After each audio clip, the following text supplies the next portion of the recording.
24 kali kawin cerai. Benarkah artis Vicky Prasetyo di blacklist pihak KUA?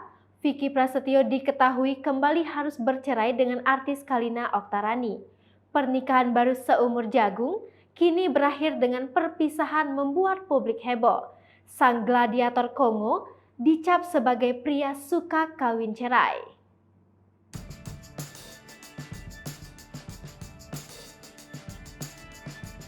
Imbasnya diungkap Raffi Ahmad jika Vicky Prasetyo telah di blacklist kantor urusan agama atau KUA. Namun, menurut Vicky, yang dikatakan oleh Raffi Ahmad hanya candaan. Gak ada itu bercandaan sama Raffi Ahmad di program Oke Bos. Vicky nikah berapa kali yang tercatat di KUA? 3 yang enggak resmi, 21 kali menikah jadi 24 jelasnya.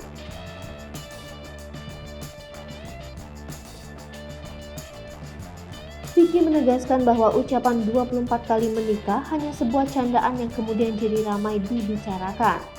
Vicky Prasetyo baru saja dikabarkan bercerai dengan Kalina Oktarani beberapa waktu lalu. Ini bukan kali pertama Vicky menjalani rumah tangga seumur jagung. Sebelumnya, bersama Angel Elga juga rumah tangganya bertahan tak sampai 1 tahun.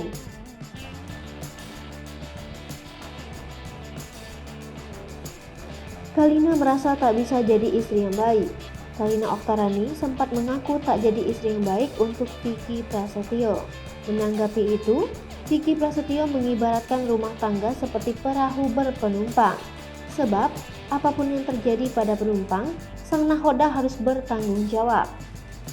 Hal ini disampaikan dalam video yang diunggah di YouTube Star Story Jumat 14 Januari 2022.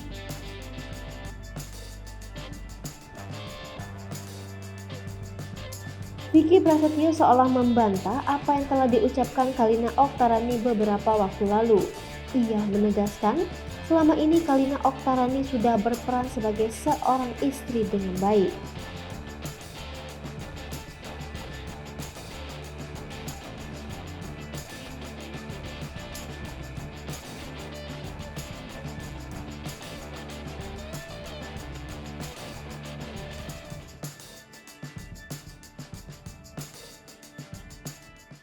Hai pemirsa Sri Popo TV, jangan lupa komen, like, dan subscribe, serta tonton terus berita-berita terupdate lainnya ya.